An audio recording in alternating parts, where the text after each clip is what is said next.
Oke guys, kali ini kita akan mengomentari berita yang akan bahas tentang pendapat dari analisis konstruksi mengenai rubuhnya bangunan di salah satu pondok pesantren kemarin. Nah, untuk mengetahui konteksnya, mari kita bersama simak beritanya. Kita mulai videonya. Ya, Anda masih bersama kami di Apa Kabar Indonesia Pagi, pemirsa. Masih bersama kami juga di sini ada Pak Sugeng Pujiono, analis konstruksi dari Universitas Ratu Sambat Bengkulu. Pak Sugeng, kalau secara sekilas saja Anda melihat dari sisi konstruksi, betul tidak memang ada yang salah di sana? Sekilas kita bisa lihat bahwa kalau di layar media sosial ya, kita sering lihat beberapa media sosial itu bahwa penyangga atau kolomnya itu kan sangat kecil banget ya. Bahkan ada yang salah satu media sosial yang menampakkan itu bahwa sambungan antar kolom itu nggak menyatu gitu. Nah, itu terjadi apabila terjadi sebuah beban beban yang banyak berlebihan, dia akan jadi crack gitu kan. Crack itu patah gitu, keretakan. Nah, itu yang terjadi kan seperti itu. Jadi kayak gitu ya, maksudnya kayak crack tadi itu gara-gara tadi ada penyebaran beban yang tidak rata. Tadi karena sambungannya itu nggak nyatu, ya. Jadi bayangin tiang itu adalah penopangnya. Nah, kalau penopangnya itu nggak nyatu, ya yang harusnya menopang tadi mungkin tidak menjalankan fungsinya dengan baik akhirnya. Ya, ketika tidak menjalankan dengan baik, maka ada tiang-tiang lain yang harus mengkompensasi beban yang tidak ditopang oleh mungkin tiang tadi yang kecil ataupun yang tidak menyatu tadi. Nah, itu akhirnya salah satu tiang mungkin menerima beban yang sangat besar dibandingkan dengan tiang lain. Nah, kalau misalnya kayak gini kan retak gitu. Nah, kayak retak tadi yang disebut crack. Nah, kalau misalnya udah terjadi crack, itu mungkin satu hari mungkin nggak kelihatan, 2 hari nggak kelihatan, atau seminggu 2 minggu nggak kelihatan. Tapi kalau misalnya terus digunakan dalam waktu yang lama, mungkin bulanan, tahunan gitu kan. Nah, itu crack tadi bisa memperbesar kemungkinan untuk runtuh atau jatuh. Nah, kalau udah runtuh, jatuh, nah itu bisa menimbulkan dampak yang lebih besar. Jadi kan satu runtuh, yang lainnya ikutan runtuh karena nggak mungkin kan satu tiang menopang satu bangunan. Nah, kayak gitu ya ceritanya. Jadi crack itu bisa terjadi dalam jangka waktu yang sangat panjang karena konstruksi bangunan yang tidak tepat. Karena itu dia dari penyebaran beban yang tidak rata. Tiga sih Pak. Eh, Kasat mata kelihatan atau enggak sebenarnya? Kelihatan pastinya. Oke. Nah, pastinya kelihatan nih gitu. Nah, ini cuma siapa yang harus memperingatkan mereka? Mungkin Cuman kita memang harus ahli yang bisa melihat itu ya. sebenarnya itu ahli pasti harus ya. Tapi kalau bukan ahli pun bisa melihat kok gitu kan dari bentuknya. Apalagi kalau kita lihat ada warnanya berbeda ya. Yang di bawah itu agak lebih tua, yang di atas agak lebih muda ya gitu kan. Ini kan sebuah indikasi dari penggunaan material yang kurang baik ya gitu ya. Oke. Pak, yang cukup menarik tadi dikatakan juga ada 43.000 lebih pesantren yang ada di Indonesia, tapi yang punya izin atau PBG ini hanya 50. Sebenarnya apa yang menjadi faktor Ya, sedikit utamanya? sekali Apakah ya. memang perizinannya sulit, biayanya tinggi atau apa, Pak? Nah, ini perlu ya. Jadi dengan sebuah kebijakan yang baru, kalau dulu kan izin mendirikan bangunan. Ya. Yep. Jadi izin mendirikan bangunan itu pemerintah memberikan izinnya itu untuk mendirikan bangunannya. Beda dengan sekarang PBB ya, gitu ya. Jadi untuk gedungnya itu si pemerintah ini akan meneliti prosesnya, perencanaannya, dan untuk standarisasi bahan yang akan dipakai itu dituangkan semuanya. Sedetail itu ya? Iya, harus seperti itu supaya apa? Ini menyangkut nyawa orang ya. Ini 66 manusia, anak-anak lagi gitu kan, yang harus menanggung beban, menanggung derita yang sebenarnya mereka tidak tahu. Mereka belajar ke pesantren ini kan datang untuk belajar. Nah, ini yang perlu, mari dengan kondisi yang seperti ini, 50% gitu, segera gitu kan, campur tangan pemerintah, segera lakukan sebuah evaluasi menyeluruh terhadap pesantren-pesantren yang belum mempunyai izin ini. Insya Allah kami teman-teman dari konstruksi siap gitu ya. Kami juga tergabung di dalam Ikatan Nasional Konsultan Indonesia, Inkindo.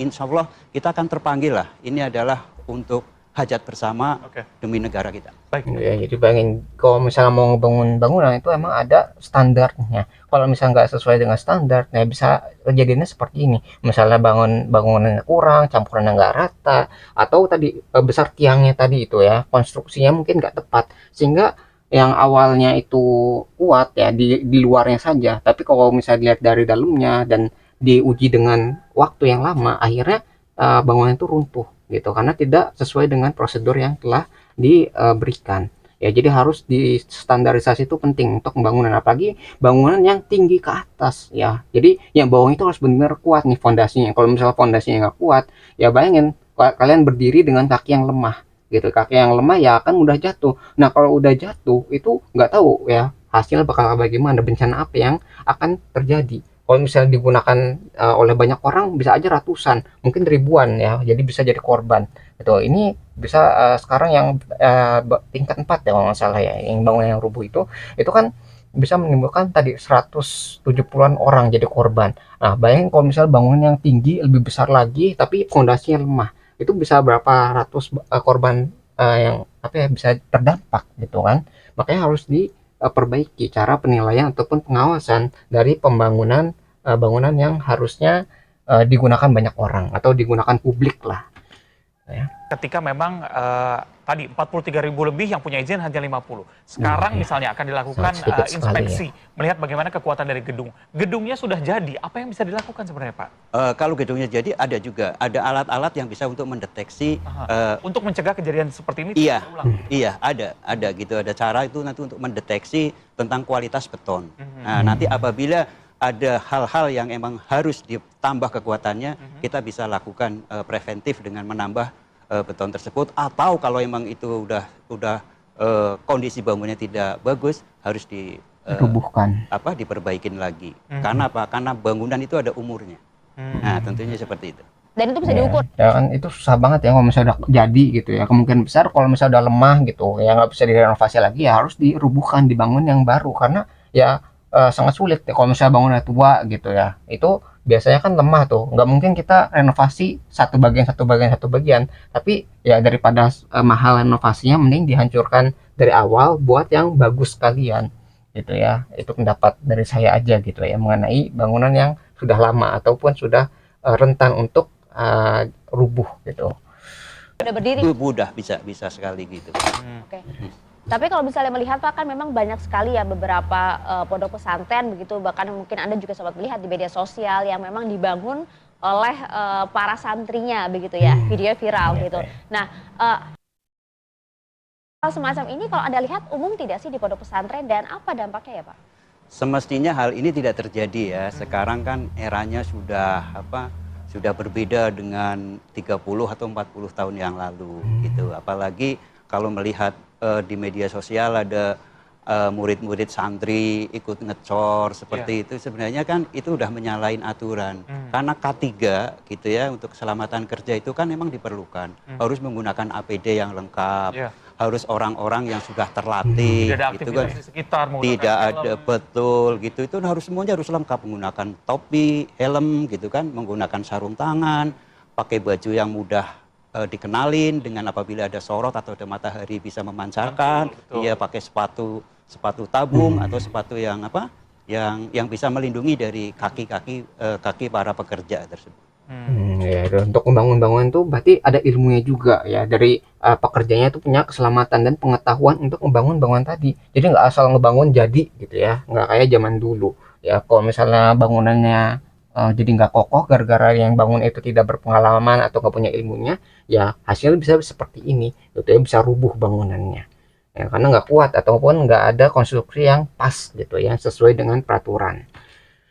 Misalnya kayak begitu memang artinya haruslah gitu ada pengawas yang udah mengontrol secara langsung kondisi dari bangunan tersebut, jangan sampai kemudian hal semacam ini terjadi kemudian baru disampaikan ada kegagalan konstruksi gitu Pak. Betul, jadi seyogianya gitu ya, semua kegiatan konstruksi seperti ini itu ada pendampingan tim teknis gitu kan, dari PUPR juga ada, terusan dari teman-teman konsultan juga banyak gitu kan. Jadi jangan sungkan-sungkan untuk melibatkan, atau mungkin perlu ada sebuah tenaga ahli regulasi gitu yang baru ya yang harus disampaikan gitu, supaya keamanan, kenyamanan daripada pengguna di dalam sebuah sarana prasarana tersebut itu bisa terjamin keselamatannya. Ya, kalau kita duga mungkin memang karena biayanya mungkin tinggi begitu ya untuk penghematan sehingga tidak menggunakan ahli konstruksi. Tapi dampaknya kan ternyata luar biasa ya. Banyak korban yang anak-anak yang menjadi korban dalam kejadian ini dengan tujuan untuk menghemat uang begitu. Sebenarnya tidak seperti itu ya Pak. Jumlah biaya yang harus dibayarkan sudah tertulis dengan jelas ya. Ada aturannya? Betul, ada gitu. Menteri PUPR itu sudah mengeluarkan itu ada tabelnya kok gitu. Tabel mendirikan sebuah bangunan dari bangunan sederhana, tidak sederhana dan bangunan yang di atasnya gitu kan. Itu ada tabelnya semuanya gitu. Jadi itu bisa menjadi sebuah pedoman supaya untuk bisa dilaksanakan supaya hal seperti ini tidak selalu terulang. Oke, Pak Sugeng, kalau kita lihat dari lokasi, ini kan jalannya cukup kecil. Untuk menggunakan alat berat sepertinya cukup sulit untuk masuk ke sana. Untuk membangun bangunan setinggi 4 lantai tadi, sebenarnya apa yang bisa dilakukan untuk pesantren-pesantren lain yang ada di Indonesia misalnya? Bisa sih gitu. Makanya perlunya ada sebuah konsultan tadi. Harus hadir. Gitu supaya nanti di apa? Bukan diakalin, metodologinya itu nanti ada gitu kan. Jadi seperti apa gitu atau mungkin kalau memang pengecoran sekarang kan sudah ada alat-alat yang bagus ya, yang canggih gitu. Ngecor tidak harus bertangga-tangga seperti itu, cukup satu mobil yang bisa menjangkau untuk mengecor ke area semuanya gitu. Nah, itu perlunya komunikasi, perlunya ada konsultan untuk membuat sebuah desain gitu. Nanti di situ ada metodologinya gitu. Sehingga sekecil apapun tempat bisa dilakukan gitu demi keselamatan semua. Nah, kalau kita membahas soal pondok pesantren nih Pak, itu penting banget ya. Apalagi bangunan itu bangunan yang besar yang tinggi ke atas ya. Itu kalau misalnya nggak ada perencanaan yang bagus, itu jadi nggak stabil bangunannya. Jadi kan yang bagian bawah tuh harus bisa menopang bagian atasnya. Nah, kalau misal bagian bawahnya itu nggak kuat, ya mungkin akhirnya kalau udah rubuh nanti bertumpuk jadinya. Kayak itu malah menjadi lebih berbahaya lagi. Apalagi kalau bangunan sederhana itu mungkin kuat ya, karena kan satu bangunan saja ya, nggak terlalu banyak beban yang diterima sama tiang-tiangnya. Tapi kalau misal bangunannya bertingkat, itu harus ada perencanaan yang lebih matang lagi. Kalau misal butuh biaya yang lebih besar, maka keluarkan biaya yang sesuai gitu supaya kualitasnya emang terjamin ya. memang sebagian besar pondok pesantren itu kan mungkin menggunakan dana pribadi begitu ya dari sang kiai atau yayasan sendiri gitu ya. Nah, mungkin kan kalau untuk membangun kan tidak hanya kemudian membutuhkan ahli konstruksi, dalam hal ini adalah pengembangnya gitu ya, tapi kan juga harus ada jasa dari ahli konsultan juga. Nah, sebenarnya apa sih yang kemudian bisa diberikan gitu ya oleh Anda dan juga teman-teman di ahli konsultan untuk bisa mendukung para pondok pesantren ini juga bisa kok kemudian melakukan pembangunan ponpes gitu ya dengan jasa ahli konsultan, tapi mungkin gitu ya dengan biaya yang mungkin juga bisa ditekan gitu. Bisa, insya Allah kita akan membantu ya, karena ini adalah untuk umat, untuk anak-anak bangsa gitu kan. Dengan kejadian-kejadian seperti ini, asal ada komunikasi ya, kita diinformasikan, kita juga nggak saklek pasang tarif bahasanya gitu enggak lah gitu ya.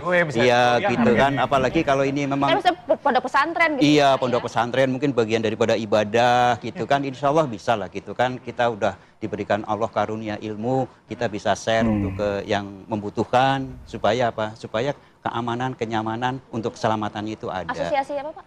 Ikatan Konsultan Nasional Indonesia, INKINDO. Ya, ada itu ada. Bersatu para ahli. Pak Sugeng, kalau kita lihat menggunakan ahli konstruksi dalam membangun, ini kan K3-nya tadi ditekankan akan dilaksanakan di sana.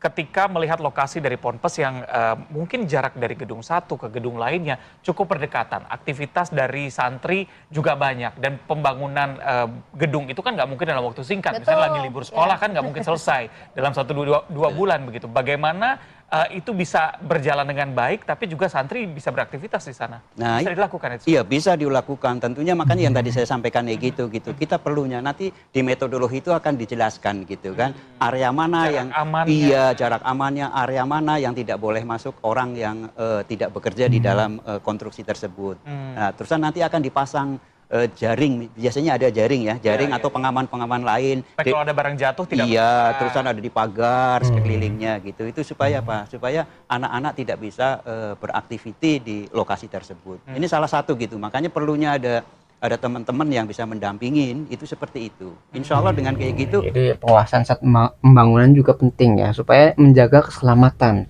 ya orang-orang yang ada di sekitarnya. Kalau misalnya ada yang bahan yang jatuh itu tidak tertimpa ya, itu pentingnya dari peraturan itu ya, karena untuk mencegah hal-hal yang tidak diinginkan ya. Lihat dari biayanya gitu ya, ternyata dengan 60 lebih gitu anak-anak kita menjadi korban luar biasa gitu, 60. Dan tujuan pembangunan gedung sendiri kan tujuannya untuk berpuluh-puluh tahun begitu. Betul ya? Gitu, betul gitu. Ya. Mas Sugeng, termasuk juga begini Pak Sugeng, kan tidak sedikit juga pondok pesantren yang mungkin juga ya karena terhalang biaya dan lain hal begitu ya, proses pembangunannya adalah proses pembangunan yang tumbuh begitu, satu lantai kemudian bertambah 2 lantai karena memang mungkin banyaknya santri yang kemudian akan berdatangan, termasuk juga seperti kasusnya di Al Hosini ini. Ada tidak sih syarat-syarat tertentu begitu ya bagi bangunan tumbuh ini agar memenuhi syarat dan juga SOP?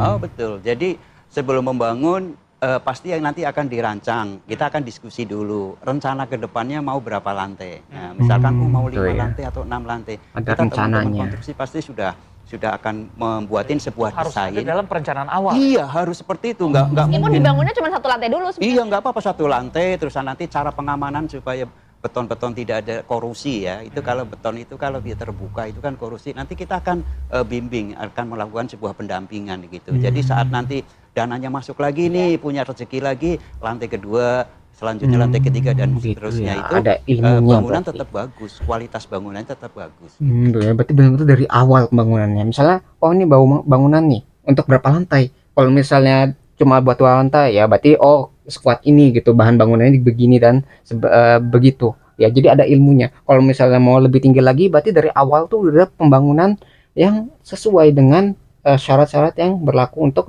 bangunan 5 lantai misalnya.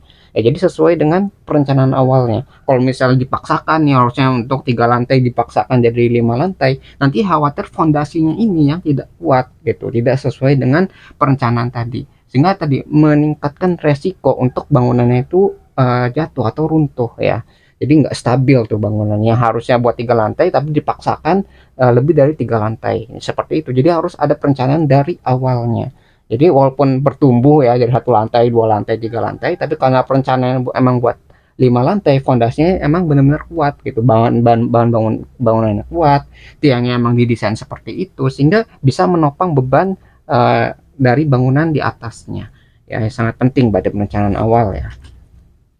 Semuanya harus dirancang dari awal supaya aman gitu loh. Proses perencanaannya harus matang. Betul gitu, nggak apa-apa dia bertumbuh nggak apa-apa gitu, tapi under construction-nya bawahnya itu harus kuat. Ya, fondasinya. Di dalam sebuah sebuah pengawasan. Jadi saat membuatin nanti pembesiannya, besinya besi yang standar, materialnya juga material yang standar, cara menggunakannya gitu kan. Jadi insya Allah dengan cara yang seperti itu, dengan metodologi yang seperti itu, semuanya akan menjadi baik. Oke, kalau yang Anda soroti Pak terakhir mungkin yang Anda soroti dari sejumlah bangunan di tanah air termasuk juga pondok pesantren yang mungkin memang kondisikan di daerah dengan dana yang mungkin juga terbatas. Apa sih kemudian yang harus diperhatikan Pak? Tentunya gitu ya. Poin-poin pentingnya ya. Untuk yang baru mulai atau yang akan Ya, sudah mungkin. yang akan mulai. Yang akan mulai seperti yang tadi sampaikan gitu. Bolehlah kita komunikasi. Nanti kita ada teman-teman yang profesional ya. Kalau dari desain pertama DED-nya nanti dari konsultan gitu. Konsultan ada 4 itu, ada Ikatan Nasional Konsultan Indonesia Inkindo, ada Perkindo dan yang lain. Juga nanti teman-teman dari kontraktor gitu kan, asosiasi-asosiasi insya Allah akan bantu lah, apalagi kalau untuk hal-hal yang untuk mencerdaskan kehidupan bangsa untuk Dan juga anak. dirancang dari awal betul-betul Betul, nanti harus. seperti apa bangunan tersebut agar bisa pondasinya juga sudah disiapkan begitu ya Pak, Betul, ya? betul Mbak. Baik, terima kasih banyak Pak Sugeng atas Baik. waktu ini. Nambah ilmu kita hari ini. Ya, perencanaan baik dan harga juga bisa digoyang kalau. Iya, kalau harga gitu. Terima kasih banyak Pak Mbak Sugeng. Kri, iya sama-sama. Ya, jadi itu ya mungkin bisa kita pelajari dari berita ini tentang konstruksi dari pondok pesantren yang bangunannya itu runtuh. Jadi mungkin dari perencanaannya itu yang kurang tepat sehingga ketika ada bangunan yang di atasnya dibangun lagi ya, bangunan yang bertumbuh, itu fondasi yang di bawahnya tidak kuat sehingga ketika ada retakan, ada kerusakan, itu bisa menghancurkan bangunannya secara keseluruhan. Tuh, jadi harusnya kokoh ya, kuat, tahan lama, tapi gara-gara nggak kuat tuh mungkin fondasinya ada yang nggak nyambung gitu ya, terjadi crack atau retakan, akhirnya digunakan oleh banyak orang ya, bebannya bertambah dan akhirnya menyebabkan bangunan itu runtuh ya, tidak kuat menahan beban dari penggunaan itu, entah itu dari bangunan yang di atasnya atau dari penggunaan anak-anak tadi gitu kan, ada ratusan orang itu kan, kalau ada 100 orang gitu dikali berat badan tuh mungkin 20 kilo itu kan bisa jadi berat banget gitu. Jadi beratnya itu bisa bertambah dengan penggunaan. Jadi perencanaan itu penting ya, nggak cuma untuk menahan bangunannya tapi menahan dari penggunaannya juga. Jadi harus diperhitungkan tuh ya dari awal sehingga tidak terjadi resiko bangunan ya runtuh gitu ya. Bagi bangunan yang bertingkat gitu ya, itu kalau misalnya udah jatuh itu kerusakannya sangat besar. Yang kejadian kali ini makan lebih dari 170 korban dan yang 60 sekitar 60-an tuh meninggal kan. Itu sangat disayangkan sekali ya kalau misalnya bangunan yang harusnya bisa mencerdaskan bangsa malah menimbulkan korban seperti ini ya. Semoga kejadian seperti ini tidak terjadi di masa yang akan datang ya, setelah pengecekan yang lebih lanjut ya. Ya itu mungkin yang bisa kita pelajari dari berita ini. Nah, kalau yang terkait dengan sumber beritanya, link sudah saya cantumkan di deskripsi video. Nah, mungkin sekian yang bisa saya sampaikan. Semoga video bisa bermanfaat. Kurang lebih mohon maaf. Kita ketemu lagi di pembahasan selanjutnya. Insya Allah.